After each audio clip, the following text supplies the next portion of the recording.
Movie start होती है 1962 से और यहाँ पर हमें ग्राजा नाम का एक शिप दिखाया जाता है जिसमें कि पार्टी चल रही है और फ्रेंचेस्का नाम की ये औरत सबको एंटरटेन कर रही है डांस करके और सिंगिंग से। यहाँ पर दोस्तों केटी नाम की एक लड़की दिखाई जाती है क्योंकि सब आपस में डांस कर रहे हैं और इस बेचारी के साथ डांस करने के लिए कोई नहीं, इसलिए कैप्टन केटी के साथ डांस करते हैं। और दोस्तों यहाँ पर ये पार्टी एक हादसे में बदल जाती है जब एक आदमी एक लीवर को घुमाता है और एक स्टील वायर सबके जिस्म से आर पार हो जाती है। जी हाँ, यहाँ पर जितने भी लोग हैं सबके दो टुकड़े हो चुके हैं। ये सब देख के केटी बहुत परेशान हो जाती है और केटी दोस्तों इसलिए बच गई क्योंकि उसकी हाइट कम है और स्टील वायर उसके ऊपर से गुजर चुकी है। यहाँ पर हमें साल 2002 दिखाया जाता है जहाँ पर दो शिप हैं। एक शिप दूसरे शिप को खींचकर किनारे पर लेके जा रहा है क्योंकि वो शिप ख़राब हो चुका है। और यहाँ पर हमें कैप्टन मर्फी दिखाते हैं, अपनी टीम के साथ ये उस शिप को लेकर किनारे पर आ चुके हैं। यहाँ पर उनको वो सब जब पार्टी कर रहे हैं तो उनका एक दोस्त जिसका नाम जैक है वो उनके पास आता है और उनको कहता है कि यहाँ पर मैं एक शिप को जानता हूँ जो कि आज से 40 साल पहले गायब हो चुका था। उसमें बहुत ज़्यादा सोना लेके जाया जा रहा था और इस टाइम वो शिप डूब चुका है और मुझे पता है कि वो शिप कहाँ पर है। और दोस्तों जो भी उस शिप को लेकर आएगा वो सारा सोना उसका होगा। और वो लोग अपनी टीम लेकर निकल जाते हैं उस जहाज़ को ढूंढने के लिए। दोस्तों घंटों के सफ़र के बाद वो एक जगह पर पहुँचे, लेकिन यहाँ पर उनका रडार किसी भी शिप को नहीं शो कर रहा था। दोस्तों जब उन्हें कुछ नहीं मिला तो जैक की बात को अफवाह समझकर उन्होंने वापस मुड़ने का फ़ैसला किया। और जो ही वो वापस मुड़ने लगे तो उनको एक बहुत बड़ा शिप नज़र आया।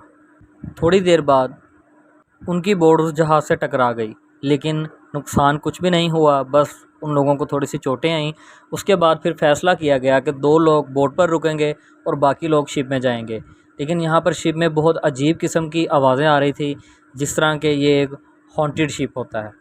वो लोग आगे बढ़ते रहे, लेकिन उन्हें नहीं पता था यहाँ पर एक टेबल पे रखे हुए स्क्रैबर्स में लिखा जाता है वेलकम टू द शिप। फिर आगे बढ़ते हुए उनका एक साथी मुंडर जो कि एक फ़र्श के ऊपर सुराख होने की वजह से नीचे गिर जाता है और मोरीन जो कि उनकी टीम में एक ही लड़की है उसने उसे बचा लिया। और जब वो मोरीन उसको ऊपर खींच रही थी तो मोरीन को वहाँ पर केटी जो कि मर चुकी है वो उसे नज़र आई, लेकिन वो अगले ही सेकंड में वहाँ से गायब हो गई। और मोरीन को समझ नहीं आया कि उसने जिस लड़की को देखा है क्या वो ज़िंदा है या कोई के भूत है।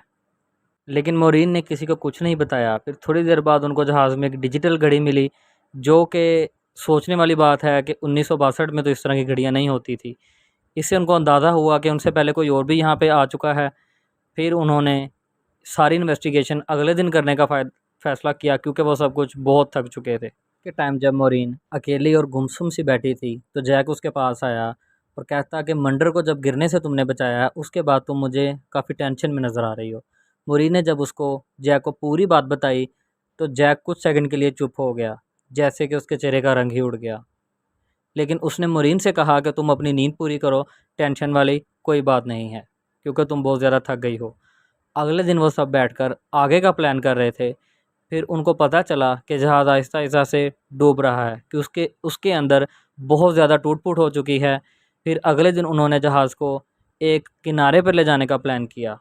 वो सब अपने-अपने काम पर लगे थे। इस दौरान मैरीन जहाज़ का जायज़ा ले रही थी तो उसको एक जगह पर नीचे वाले फ्लोर में दीवारों पर गोलियों के निशान मिले, गोलियों के सुराख मिले।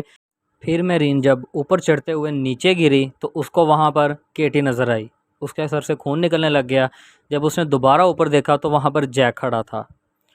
वो दोनों जल्दी से वहाँ से निकल गए, लेकिन मोरीन का जो खून था वो वहाँ से गायब हो गया और जल्दी ही उन गोलियों के निशानों से भी खून निकलना शुरू हो गया। वहाँ पर पूरा स्विमिंग पूल खून से भर गया। उसके बाद जैक और मोरीन दोनों एक जगह पर जा रहे थे जहाँ पे उनको शिप के अंदर ऐसा दरवाज़ा मिला कि उसको खोलते ही वहाँ पर बहुत ज़्यादा पानी आ गया और उसके साथ बहुत ज़्यादा लाशें, डेड बॉडीज़ वहाँ पे आ गई। और वहाँ पर दोनों बहुत ज़्यादा डर गए और वहाँ से बाहर निकलने की कोशिश कर रहे थे।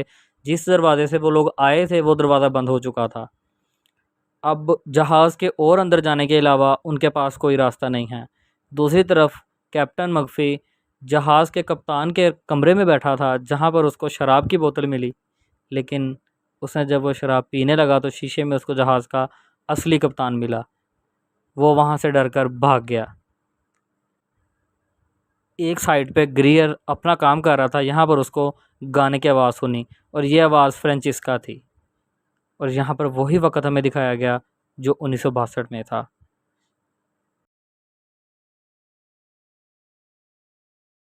उधर जैक और मोरिन को वहाँ पर ख़ज़ाना मिल गया था जिसके चक्कर में वो लोग यहाँ पर आए थे। वो करोड़ों अरबों का सोना था।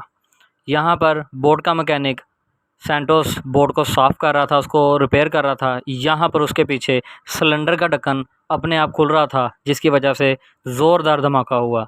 इस वाक़ये में सैंटोस और उसकी बोट मर गए।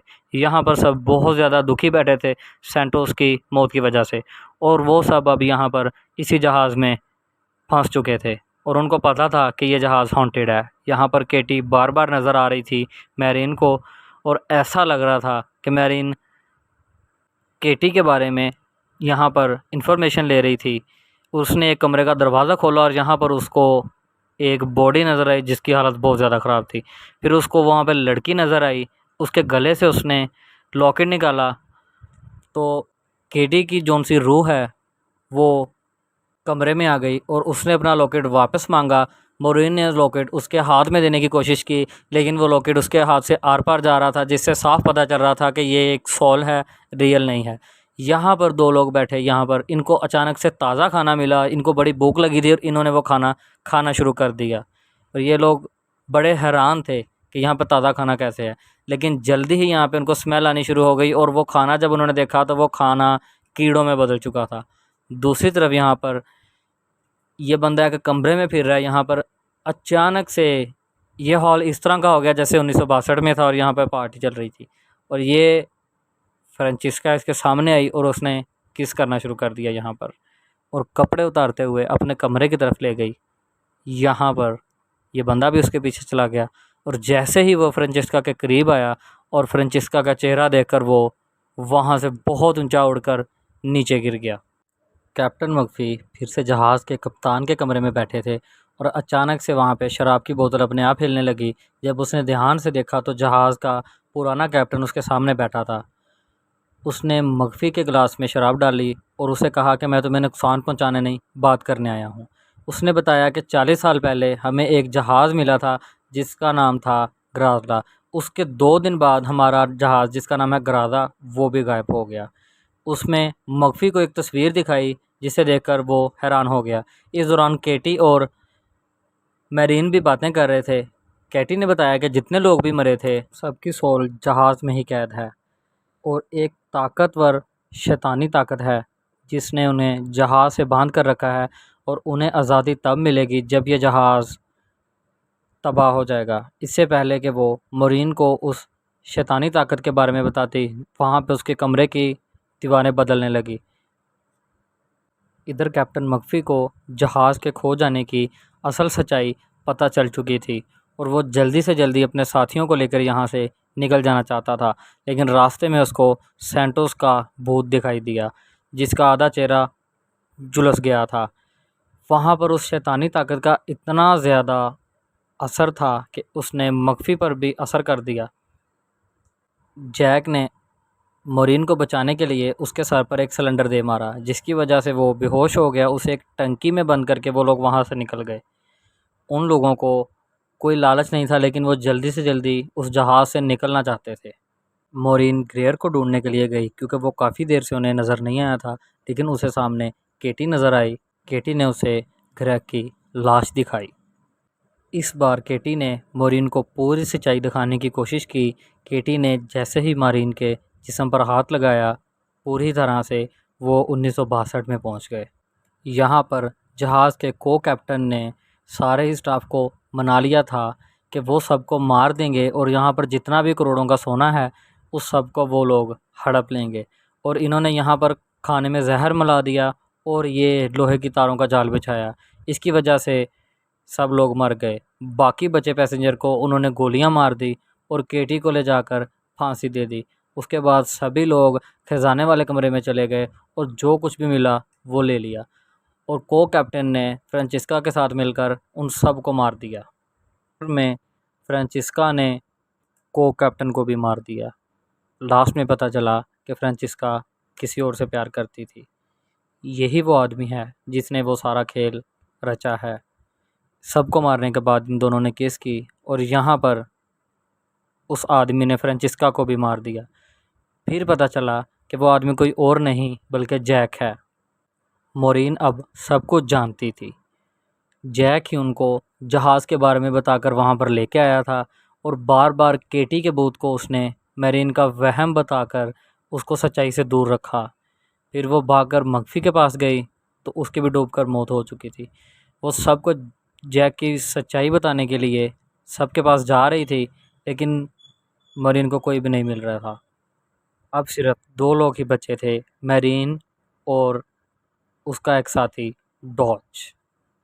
मेरीन ने डॉज को जैक से बचकर रहने के लिए कहा और जहाज़ में जगह जगह पर उन्होंने बॉम्ब लगा दिए। जैक ने डॉज को अकेला देखकर उसके साथ बदतमीजी की कि ताकि वो उसके साथ झगड़ा करे। गुस्से में डॉज ने जैक को गोलियों से छलनी कर दिया।